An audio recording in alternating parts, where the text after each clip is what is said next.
Good morning, everyone. Happy to see you.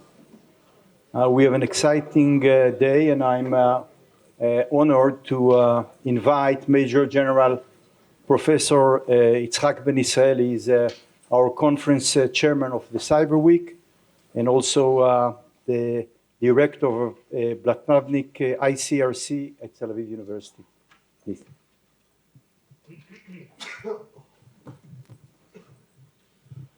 Good morning. First, let me welcome you coming to this conference, especially all the foreign faces that I see. We appreciate you come at this time. We just started. This is one of the first events in this Cyber Week, what we call, which will go along the whole week. And perhaps, if you may ask me, one of the most important events in this week. The humanity, we started doing what nowadays we call cyber technology, cybersecurity, some 40 years ago, at the beginning of the 80s. The reason was very simple. Computers became small enough and available to almost to everyone. People started to store information in computers. This happened in the 80s. And therefore, if you are in an intelligence service, your mission in life is to put your hand on the information. You have to find a way to hack into this computer. Then it took few years. In Israel, it started at the beginning of the 90s.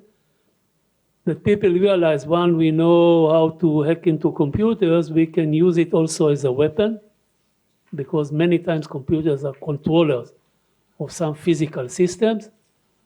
And if I know how to hack into the computer, I can do something against this infrastructure, the systems controlled by the computer.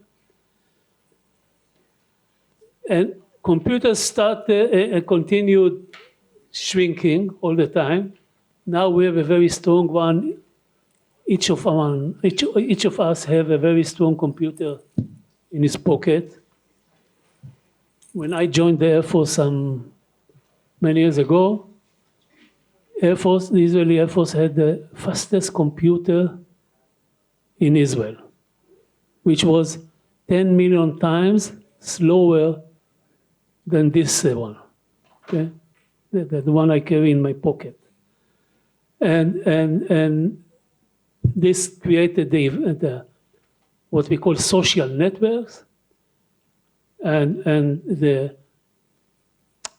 beside the benefits of social networks, it also opened a new opportunity for cyber intervention and in enabling people to influence millions of people in one push of a button.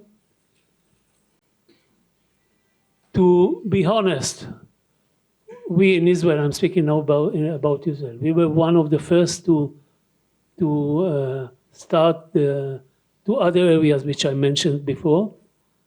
We didn't take seriously enough these issues that we are going to discuss today, using it for influence.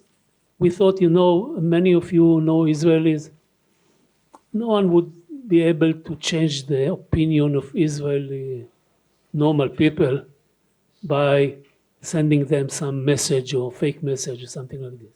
We have very much strong opinions. But this was wrong.